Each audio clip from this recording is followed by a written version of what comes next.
আজ স্পেশাল কাচ্চি বাড়ির সাথে কাচ্চি বিরিয়ানি রান্না করব। আজ শুক্রবার, সবাই বাসায় আসে, তাই সবাইকে কাচ্চি বিরিয়ানি রান্না করে খাওয়াবো। হ্যালো এভরিওয়ান, আসসালামু আলাইকুম। কেমন আছেন সবাই? আশা করি সবাই ভালো আছেন। আলহামদুলিল্লাহ, আমরাও ভালো আছি। নতুন একটা ব্লগ শুরু করতে যাচ্ছি, আশা করি ভালো লাগবে। আজ কাচ্চি বাড়ির কাচ্চি বিরিয়ানিটাই রান্না করব। নিয়েছি এখানে 1 কেজি মাংস, দিয়ে দিলাম পরিমাণ মতো টক দই, দিয়ে দিয়েছি এখানে দারচিনি, এলাচ, তেজপাতা, আর আমার হাতে করা স্পেশাল গরম মশলা দিয়ে দিয়েছি 2 টেবিল চামচ। বিরিয়ানির মশলা দিয়ে দিব এখানে পরিমাণ মতো। আর এই কাচ্চি বিরিয়ানিটা আমি সরিষার তেলে রান্না করব। এই তো আমি এখানে মশলাটা দিয়ে দিচ্ছি, অন্য কোনো মশলা আর এখানে ইউজ করব না। দিয়ে দিব এখন পরিমাণ মতো তেল। তো সব মশলা দিয়ে ভালো করে আমি মাংসটা হাত দিয়ে মেখে নিব। সব মশলা এখানে দিয়ে দেওয়া হয়ে গেছে। এখন আমি এটাকে ভালো করে মেখে 1 ঘন্টার জন্য রেস্টে রেখে দিব। এই তো মাংসটা মাখা হয়ে গেছে, এখন আমি 1 ঘন্টার জন্য রেস্টে রেখে দিব। জালি কাবাব তৈরি করব। জালি কাবাবের জন্য আমি এখানে 1 কাপ ডাল নিয়ে নিয়েছি পরিমাণ মতো মাংস, সব কিছু একসাথে ভালো করে এখানে সিদ্ধ করে নিব। দিয়ে দিয়েছি আমি 2টা তেজপাতা, দারচিনি, এলাচ, আদা রসুন পেস্ট আর একটু হলুদ গুঁড়া দিয়ে আমি এখন ভালো করে এটাকে সিদ্ধ করে নিব। আজকের কাচ্চি বিরিয়ানিটা আমি বাসমতি চাল দিয়ে রান্না করব। এই তো নিয়েছি এখানে বাসমতি চাল। চালটাকে এখানে আমি 30 মিনিটের জন্য আমি ভিজিয়ে রেখে দিব। দিয়ে দিয়েছি এখানে পানি। কিছুক্ষণের জন্য এটা আমি ভিজিয়ে রেখে দেবো যেন চালগুলো একটু ফুলে ওঠে। আলুটা এখানে আমি ভেজে নিচ্ছি। কাচ্চি বিরিয়ানিতে বড় বড় স্লাইসে আলু ব্যবহার করলে আমার কাছে খেতে ভীষণ ভালো লাগে। তো এই তো আমি আলুটাকে এখানে ভেজে নিচ্ছি। আলুটা ভাজা হয়ে গেছে, এখন আমি আলুটাকে উঠিয়ে নিব। পেঁয়াজ বেরেস্তা করে নিচ্ছি। আর এই কাচ্চি বিরিয়ানিতে অতিরিক্ত পরিমাণে একটু পেঁয়াজ ব্যবহার করতে হবে। কাঁচা পেঁয়াজের পরিমাণটা আমি একদম কম দেব। এই তো আমার এখানে জালি কাবাবের মাংস এবং ডালটা সিদ্ধ হয়ে গিয়েছে। তো এখানে আমি গোটা মশলা নিয়েছি। চুলাতে একটা হাঁড়ি বসিয়ে দিয়েছি, দিয়ে দিব সবগুলো গোটা মশলা। চালটাকে এখানে আদা সিদ্ধ করে নিব। এখানে আমি একটা হাঁড়ি নিয়েছি। হাঁড়ির নিচে আমি এখানে তেল ব্রাশ করে নিয়েছি। দিয়ে দিচ্ছি আমি এখানে ম্যারিনেট করা মাংস, আর এখানে কিছু কাঁচা পেঁয়াজ দিয়ে দিব। দিয়ে দিচ্ছি এখানে কিছু গরম মশলা।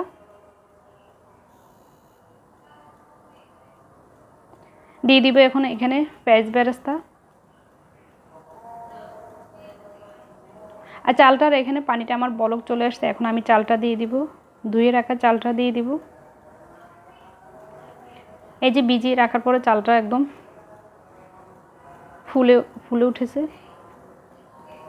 জালি কাবাব তৈরি করতেছি। এখানে আমি মাংস এবং ডালটাকে ভালো করে ব্লেন্ড করে নিয়েছি। এখন আমি এখানে দিয়ে দিচ্ছি পেঁয়াজ বেরেস্তা, দিয়ে দিব এখানে কাঁচামরিচ কুচি, গরম মশলার গুঁড়ো, পরিমাণ মতো দিয়ে দিব লবণ, হলুদ গুঁড়ো, দিয়ে দিব 1 টেবিল চামচ মরিচ গুঁড়ো।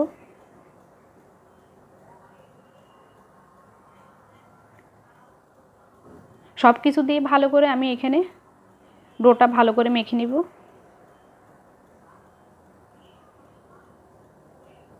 দিয়ে দিব এখানে কাঁচা পেঁয়াজ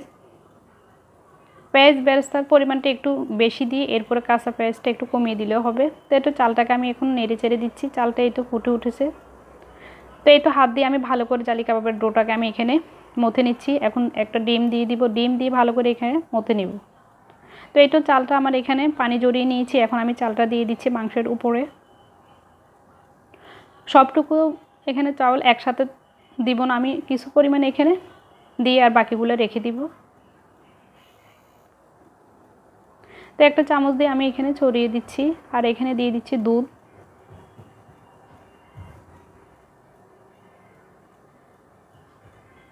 এখন দিয়ে দিচ্ছি পেঁয়াজ বেরেস্তা। 1 কাপ দুধ আমি পানিতে গুলিয়ে এটা উপর দিয়ে ছড়িয়ে দিলে এটার টেস্টটা আরও ভালো আসে। তো দিয়ে দিব এখন আলুগুলো, বেজে নেওয়া আলুটা দিয়ে দিচ্ছি।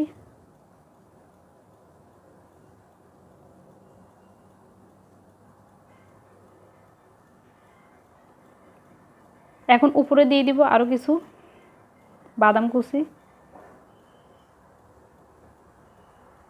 সবগুলো আলু এখানে দিয়ে দেওয়া হয়ে গিয়েছে।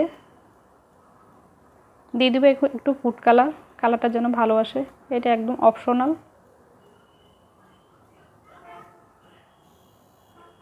বাকি আমি ভাতটা এটার উপরে ঢেলে দিচ্ছি।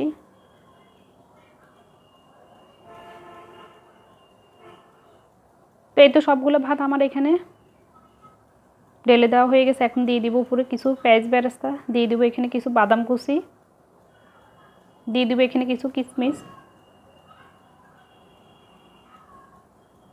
দিয়ে দেবো আর একটু ফুড কালার উপরে, দিয়ে দিব এখানে বাকি দুধটুকু, প্রায় আমি এখানে 3 কাপ দুধ ইউজ করছি। তো এই তো পেঁয়াজ বেরেস্তা বাকি যেগুলো ছিল ওইটাও আমি ছিটিয়ে দিচ্ছি। এখন দিয়ে দিব আমি এখানে কয়েকটা কাঁচামরিচ,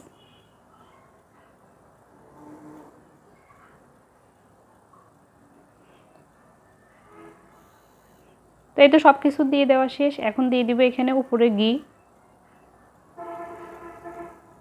আর এই কাজগুলো অবশ্যই একদম সূক্ষ্মভাবে করতে হবে।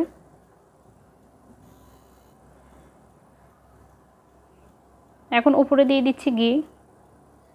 ঘিটা দিয়ে আমি এখন চারোপাশে, পাতিলের চারোপাশে আমি এখন আটার ডোটা আমি এখন লাগিয়ে দিচ্ছি। এরপরে ঢাকনাটাকে চেপে ঢাকনাটা আমি এখানে বসিয়ে দিব। তো এটা আমি এখানে ঢাকনাটা বসিয়ে দিয়েছি। এখন আমি হাঁড়িটা চুলার উপরে বসিয়ে দিব। মাশাআল্লাহ আমার কাচ্চি বিরিয়ানিটা খুব সুন্দর করে হয়ে গিয়েছে। তো এই তো চেপে চেপে আমি এখন আটার ডোটাতে পাতিলটাকে ভালো করে এখানে আমি লাগিয়ে নিচ্ছি, যেন কোনো প্রকার এটা থেকে ভিতর থেকে কোনো প্রকার যেন বাতাসটা না বের হয়। বাতাসটা বের হলে এটা পারফেক্ট হবে না। তো চুলাতে বসিয়ে দিয়েছি। আর এখানে আমার ভালো করে জালি কাবাবের ডোটা এখানে মতে নেওয়া হয়ে গিয়েছে। যখন আপনি এখানে হাত দিয়ে এভাবে করে নেবেন, যখন আপনার হাতে লাগবে না তখন বুঝবেন যে এটা পারফেক্টলি হয়ে গিয়েছে। এই তো আমার জালি কাবাবের সবগুলা ডো এখানে তৈরি হয়ে গেছে। এখন আমি এটা ভেজে নেব। তো একটা ডিম ফেটিয়ে নিয়েছি, ডিমটার উপরে আমি এটাকে দিয়ে এটার তেলের উপরে ভেজে নিচ্ছি।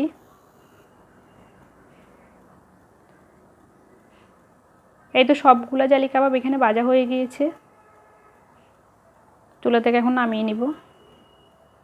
এই তো আমার এখানে কাচ্চি বিরিয়ানিটা আমার হয়ে গিয়েছে। কাচ্চি বিরিয়ানিটা এই তো মাশাআল্লাহ দেখেন কালারটা এত সুন্দর আসছে আর স্মেলটাও খুব ভালো লাগতেছে। তো এই তো আমি এখন সবাইকে সার্ভ করে দিব। তো প্লেটে প্লেটে সবার জন্য আমি এখন বেড়ে নিয়েছি। সবাই নামাজ পড়ে চলে আসছে। মাশাআল্লাহ কালারটাও খুব সুন্দর আসছে আর খেতেও ভীষণ ভালো লেগেছে। তো এই তো সন্ধ্যায় নাস্তার জন্য আমি এখানে পায়েস রান্না করতেছি।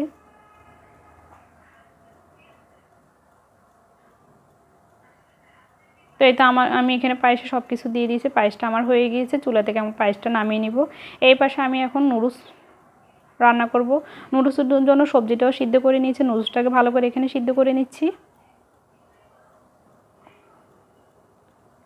এই তো এখানে নুডলসটাও আমার এখানে সিদ্ধ হয়ে গিয়েছে। চুলাতে একটা আবার ফ্রাই প্যান বসিয়ে দিয়েছি। ফ্রাই প্যানে এখন আমি দিয়ে দেবো এখানে পরিমাণ মতো তেল। যেহেতু এখন শীতকালে বিভিন্ন রকম সবজি পাওয়া যায়, সবজি দিয়ে যে কোনো রেসিপি করলে খেতে ভীষণ ভালো লাগে। তো এখানে আমি সবজিগুলো দিয়ে দিচ্ছি। সবজিগুলো ভালো করে এখানে নেড়ে চেড়ে এরপরে নুডলসটা ফ্রাই করে নিব। আর আজকের কাচ্চি বিরিয়ানিটার রেসিপিটা কেমন হয়েছে অবশ্যই আমাকে কমেন্টস করে জানাবেন। ভালো লাগলে একটা লাইক দিবেন, কারণ আপনাদের একটা কমেন্টসে আমাকে নতুন করে ভিডিও তৈরি করতে উৎসাহিত করে। তো এখানে আমি সবজিগুলোও দিয়ে দিচ্ছি। সবজিগুলো দিয়ে ভালো করে এটাকে নেড়ে চেড়ে নিব।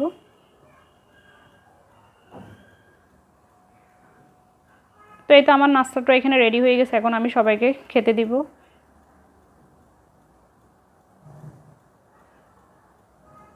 এই তো সবজিটা ভাজা হয়ে গেছে। এখন নুডলসটা আমি দিয়ে দিব। মশলাটা দিয়ে এরপরে নুডলসটা দিয়ে আমি বেশিক্ষণ নাড়ব না, এরপরে চুলা থেকে নামিয়ে নিব।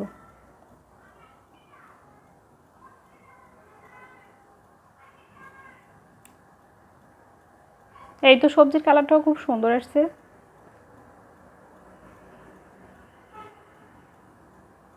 একটা ডিম দিয়ে দিব।